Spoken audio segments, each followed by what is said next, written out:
Por la señal de la Santa Cruz de nuestros enemigos, líbranos, Señor Dios nuestro, en el nombre del Padre, del Hijo y del Espíritu Santo. Amén. Señor mío y Dios mío, creo firmemente que estás aquí, que me ves, que me oyes. Te adoro con profunda reverencia. Te pido perdón de mis pecados y gracia para hacer con fruto este rato de oración. Madre mía Inmaculada, San José, mi Padre y Señor, Ángel de mi guarda, interceded por mí. Seguimos con nuestras oraciones de esta octava de Pascua. Como siempre, nos hemos puesto en la presencia de Dios. Hemos hecho ese acto de presencia de Dios que es la oración preparatoria. Y volvemos otra vez al Evangelio, como siempre. Me parece que es el mejor texto que podemos utilizar para hacer nuestra oración. Hoy, concretamente, en este viernes de la octava de Pascua, se nos presenta la escena en la cual dice San Juan que estaban los apóstoles junto al lago de Tiberíades y estaban Simón, Pedro, Tomás, Natanael, el de Caná, los Zebedeo y otros 2 discípulos suyos, y fueron a pescar. Y fueron con él los demás. Salieron y embarcaron, pero aquella noche no cogieron nada. Volvieron ya amaneciendo y Jesús se presentó en la orilla. Allí vieron a alguien, pero no sabían que era Jesús. Hasta que una voz de aquel hombre les dice: «Muchachos, ¿tenéis pescado?» Ellos contestaron: «No». Y el Señor les dice: «Echad la red a la derecha». La echaron y no podían sacarla por la multitud de peces. Y aquel discípulo a quien Jesús amaba, es decir, Juan, le dijo a Pedro: «Es el Señor». Lo reconoció enseguida. Y Pedro dice que estaba desnudo y iría con lo poco puesto para trabajar, pues se echó al mar inmediatamente. Se ató la túnica y se echó al mar. Los demás discípulos se acercaron a la barca porque no distaba más que unos 200 codos, remolcando la red con los peces. Allí el Señor ya había preparado un fuego, había puesto un pez y estaba asándolo. Y el Señor les dijo: «Traed los peces». Y Pedro trajo aquellos 153 peces grandes. Eran tantos, pero no se rompió la red. «Vamos, almorzad». Y ninguno de ellos se atrevía a preguntarle quién era, porque todos eran conscientes de que quien estaba con ellos era el Señor. Otra pesca milagrosa. Otro momento en el que el Señor se aparece a los apóstoles y les anima, les llena de esperanza, de esa esperanza que ellos necesitaban en ese momento. No sé si se habían ido a pescar porque era una manera de pasar el tiempo por necesidad, supongo que por necesidad, o sencillamente porque querían olvidar todo lo que había pasado, o estaban como inquietos sin saber qué hacer o sin saber cómo actuar. Porque de hecho, entonces ya habían tenido alguna aparición con el Señor. De hecho, dice aquí que este momento era la tercera aparición. En todas ellas hay como una alegría contenida, quizás por una especie, como diría yo, como de falta de confianza. Sí, lo estamos viendo, sí, ha comido delante de nosotros, sí, nos han contado los de Maús que le han reconocido y han escuchado todo aquello que les ha dicho. Sí, hemos hecho una pesca milagrosa a su mandato. Pero es como si dijeran, ¿pero será él? ¿Será él? Como que no acababan de convencerse del todo.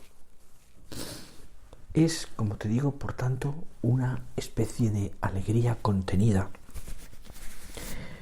pero alegría inmensa, por otra parte, porque estaban tan felices de tener al Señor otra vez con ellos, que esa alegría, ya lo verás, en otros momentos se desborda de una manera maravillosa. De hecho, es como una herencia que Dios también nos ha dejado a nosotros, que estamos todos nosotros, pues, condicionados por tantas cosas en esta vida que nos provocan frecuentemente la tristeza. A veces son cosas que no tienen más importancia, a las que nosotros le damos importancia, y otras veces son cosas sí que son importantes. Pero creo que es bonito, y pensar también, por otra parte, la necesidad que tenemos cada uno de nosotros de vivir en la esperanza y vivir en la alegría. Y es lo que estos días de la octava de Pascua, cada uno de los textos del Evangelio nos está como recordando, de una manera u otra, la esperanza en la que tenemos que vivir y la alegría. El Evangelio está repleto de momentos en los cuales esa alegría del Señor, o esa alegría que Dios quiere para nosotros, se nos manifiesta de muchas maneras. En otros momentos también Dios nos presenta la persecución y las dificultades propias de la vida cristiana. Nos habla con frecuencia de la cruz. Nos dice palabras claras el Señor. Quien no coja su cruz y me siga, por ejemplo, no puede ser mi discípulo. Y la contradicción, pues viene con frecuencia. Pero eso no significa que no haya paz en los corazones de los hombres. Porque desde el principio, desde que el Señor viene a la tierra y lo anuncian los ángeles, se anuncia la paz a todos los hombres. Paz a los hombres de buena voluntad. El anuncio de la Navidad es ese. El anuncio de la resurrección es ese. Alegraos, porque el Señor ha venido, ha nacido. Alegraos, porque el Señor ha resucitado. Alegraos siempre. El anuncio es ese. Se nos exhorta de tantas maneras distintas. Por ejemplo, San Pablo a los de Filipo, para recordarles que son ciudadanos del cielo, que han de llevar una vida digna del Evangelio, con humildad, buscando no el propio interés, sino el de los demás. Y les habla a aquellos que le escuchan de alegría mientras él se encuentra entre cadenas. Así les habla desde la alegría de la cárcel entre cadenas, y los destinatarios de su carta tienen adversarios, padecen persecución, sostienen un combate continuo. Por tanto, esa alegría que estos días celebramos con la resurrección del Señor no es el resultado de una vida fácil y sin dificultades, o algo sujeto a los cambios de las circunstancias, y mucho menos a un estado de ánimo, sino que es algo mucho más, digamos, profundo, mucho más profundo, que nace de la fe en Cristo.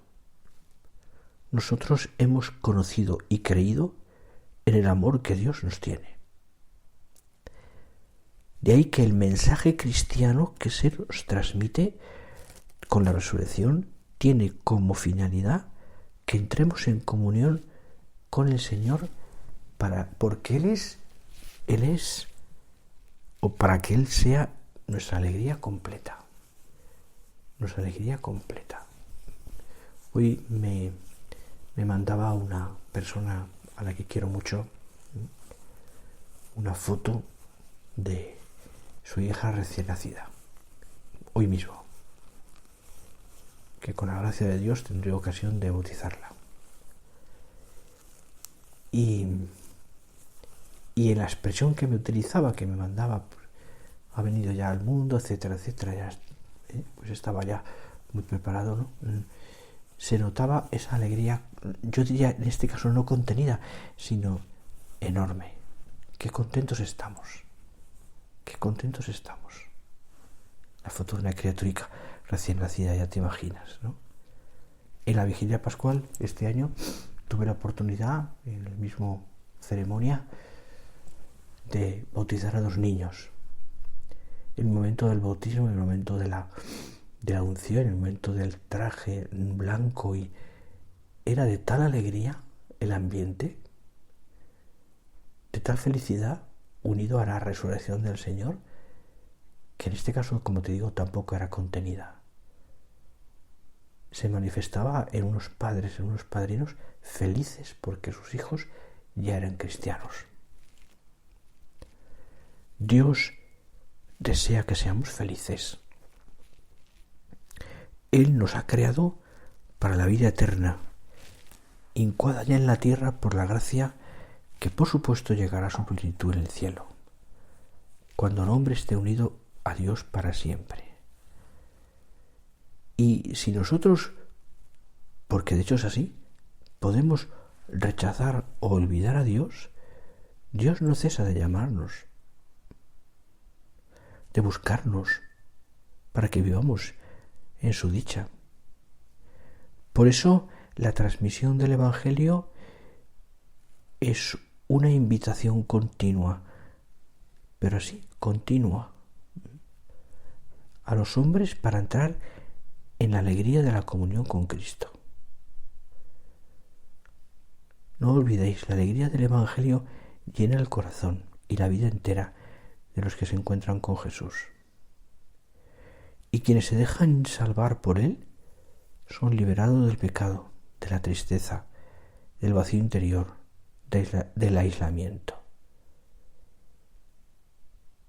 Los evangelios nos narran muchos encuentros con Cristo, que son siempre fuente de alegría. Por recordarte algunos de ellos, Juan Bautista, antes de nacer, salta de alegría en el seno de su madre Isabel, cuando se encuentra con María y el Verbo encarnado en su seno. A los pastores se les anuncia una gran alegría, el nacimiento del Señor. Los magos se encuentran con la estrella después de salir de Jerusalén y se llenaron de una gran alegría. También la alegría de los paralíticos, de los ciegos, de los leprosos, todos ellos curados por el Señor. La alegría de la vida de Naín, que ve resucitado a su único hijo. La alegría que Zaqueo expresa en el banquete que le da al Señor por esa profunda conversión. La alegría del buen ladrón en medio de ese atroz dolor físico en la cruz, porque hoy mismo estarás conmigo en el paraíso. La alegría de los de Emaús, de María Magdalena, de los apóstoles, que ven a Cristo resucitado. Se llenaron de una gran alegría al ver a Cristo. Se repite estos días. Solo el encuentro del joven rico con Jesús no desembocó en la alegría. ¿Pero por qué? Porque no supo usar su libertad para seguir al Maestro. Se puso triste porque era muy rico. No fue capaz de entregar el corazón. Y si pensamos un poquito, ¿qué es la alegría realmente? ¿Es un estado de ánimo? ¿Es una virtud? ¿Es una...? ¿Pero qué produce esa pasión de la alegría? Yo creo que podríamos decir que es el encuentro con aquello que se ama, que no es puramente sensible, que también hay una alegría sensible, por supuesto, pero la alegría verdadera no es puramente sensible, sino que va acompañada del raciocinio. Es decir, dice concretamente Santo Tomás de Aquino, en uno de sus tratados hablando de esto, dice que el término alegría se usa solo para el placer que acompaña a la razón. Por eso en los animales no se habla de alegría, sino de placer. La alegría es un placer espiritual, racional. Es poseer el bien que antes ha sido amado y deseado. Puede ser una vivencia corta o un estado de ánimo prolongado y activo. Por eso es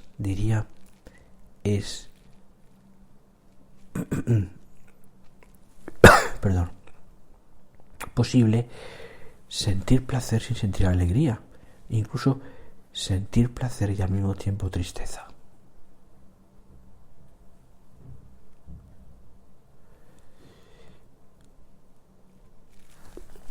Es una consecuencia para el cristiano, además mucho más grande, porque es la consecuencia de poseer a Dios. De poseer a Dios, fíjate. De poseer a Dios. Por la fe y la caridad. Es el fruto, yo diría, de vivir todas las virtudes. En un cristiano que vive de fe, la alegría supera el nivel del temperamento. La alegría se adentra más bien en la vida de un hombre, en la madurez de un hombre que tiene una vida interior rica. Dice San José María en Camino, la alegría que debes tener no es esa que podríamos llamar fisiológica de animal sano, sino otra sobrenatural, que procede de abandonar todo y abandonarse en los brazos amorosos de nuestro Padre Dios. Quiero, dice en otro momento, que estés siempre contento, porque la alegría es parte integrante de tu camino. Quiero que estés siempre contento. Es además, no te olvides, es uno de los frutos de la acción del Espíritu Santo también. También es fruto de la filiación divina, del que seamos capaces de llamar a Dios Padre. Los hijos de Dios es la alegría de los hijos de Dios. La alegría de los hijos de Dios. Y es consecuencia de esa filiación divina. Y se alimenta además en el cumplimiento de la voluntad de Dios, en la aceptación de la voluntad de Dios, que trae siempre el gozo y la paz. Es cierto, a veces la voluntad de Dios para nosotros puede ser dura y puede ser dolorosa e incluso enigmática. No lo entendemos. ¿Cuántas veces te has encontrado con esa situación? Señor, no te entiendo. No entiendo lo que me estás pidiendo. Y sin embargo, aunque esa voluntad divina pueda ser en algunos momentos dolorosa y poco entendible, quien vive de fe intuye que siempre es lo mejor. Porque sabe aquello que dice San Pablo a carta a los Romanos, que todas las cosas cooperan al bien de los que aman a Dios. Es verdad, todo es para bien. Omnia in bonum. Todo es para el bien de los que aman a Dios. Así, de manera preciosa, se lo dice Tomás Moro a su hija Margarita, cuando en la Torre de Londres ya está sentenciado a la muerte porque ha sido coherente y porque ha defendido su fe por encima también de su honor, de su cargo y de su honor humano, me refiero.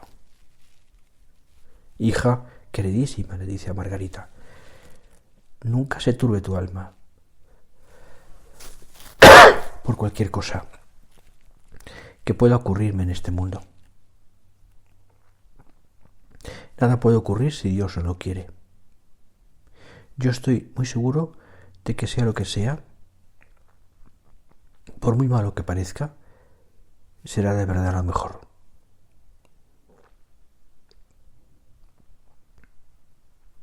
Qué gran verdad. Qué gran verdad.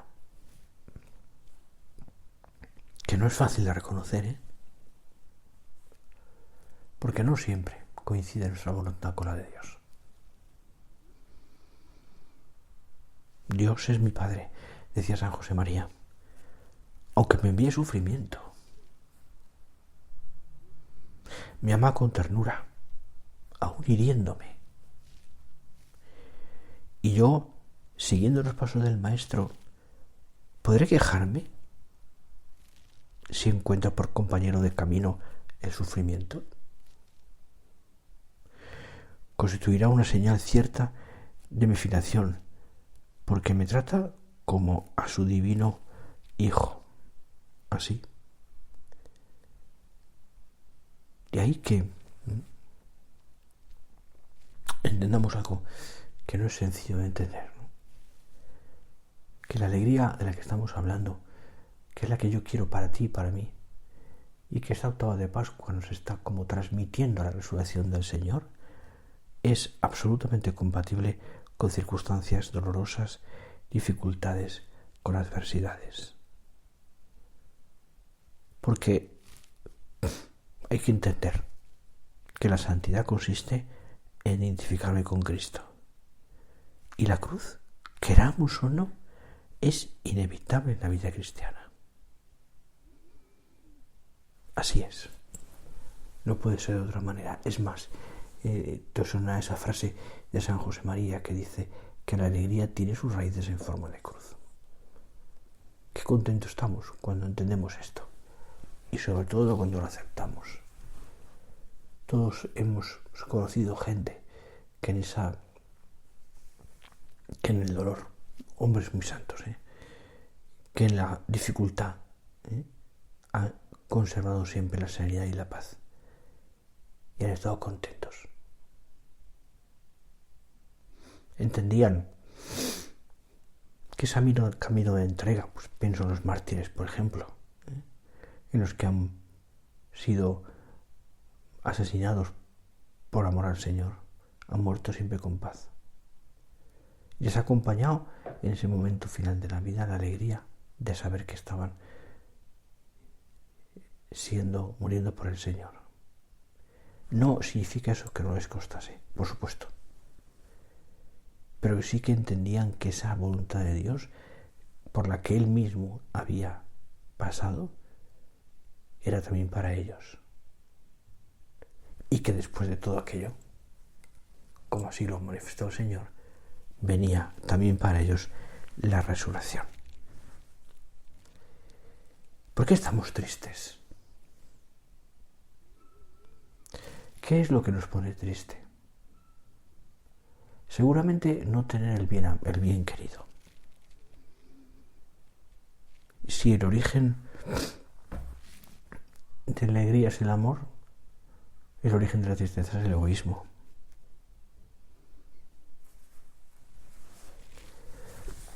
Ese amarse a sí mismo uno demasiado, mucho más que a Dios y que a los demás. Siempre.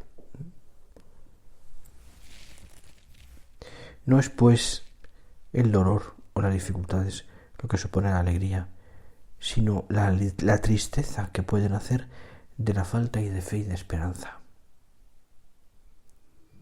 Es como una enfermedad del alma que puede, por supuesto, venir de una causa fisiológica, a veces la enfermedad o el agotamiento, o sobre todo de una causa moral, el pecado.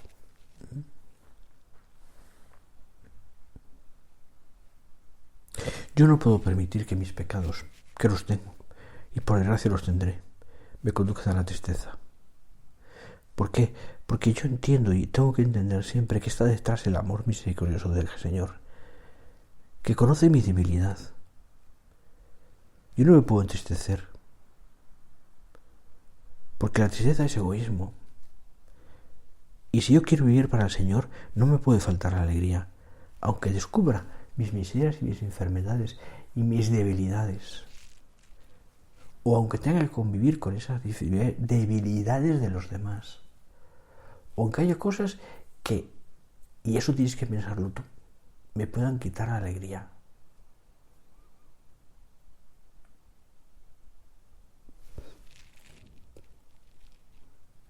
El gran riesgo del mundo actual, dice el Papa, con su múltiple y abrumadora oferta de consumo, es una tristeza individualista que brota de un corazón cómodo y avaro, de la búsqueda enfermiza de placeres superficiales, de la conciencia aislada. Cuando la vida interior se clausura en los propios intereses, sigue diciendo, ya no hay espacio para los demás, ya no entran los pobres, ya no se escucha la voz de Dios, ya no se goza la dulce alegría de su amor y no palpita el entusiasmo por hacer el bien, por hacer el bien. Qué bonito. Qué bonito eso del entusiasmo por hacer el bien, que tanto tiene que llenar tu corazón y el mío. Vamos terminando ya nuestra oración esta tarde. Lo hemos hecho pensando en lo que el texto del Evangelio nos decía, ¿verdad? Esa alegría del encuentro con el Señor. En la barca, ellos van, el Señor se aparece, les cuesta entenderlo. Todo eso que hemos escuchado al principio, ¿no? Y que nos ha hablado, ¿no? Pues evidentemente, ¿no? Pues de cómo el Señor les presenta los peces, el estar con ellos.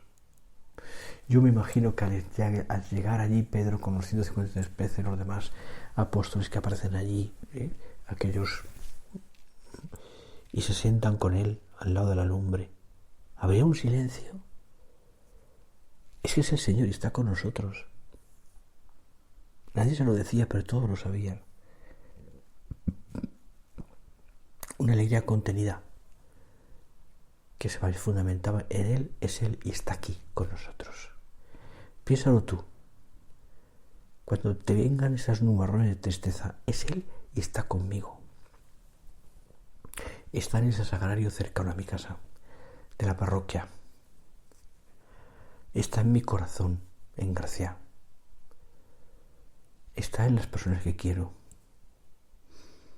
Está también el Señor en ese cansancio mío ofrecido, en esa sonrisa que me cuesta horrores, o en esa paciencia que me cuesta también muchísimo, con quien me está cargando,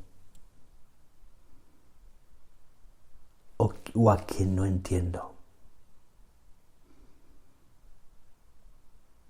Que nazca de ahí tu alegría, la alegría del amor, de la entrega, la alegría del servicio de los demás, la alegría del decir sí a Dios, sí al Señor. Vamos a pedirlo al Señor. Al terminar, como te digo ya, este rato de oración que hoy, en este viernes de la octava de Pascua, hemos hecho.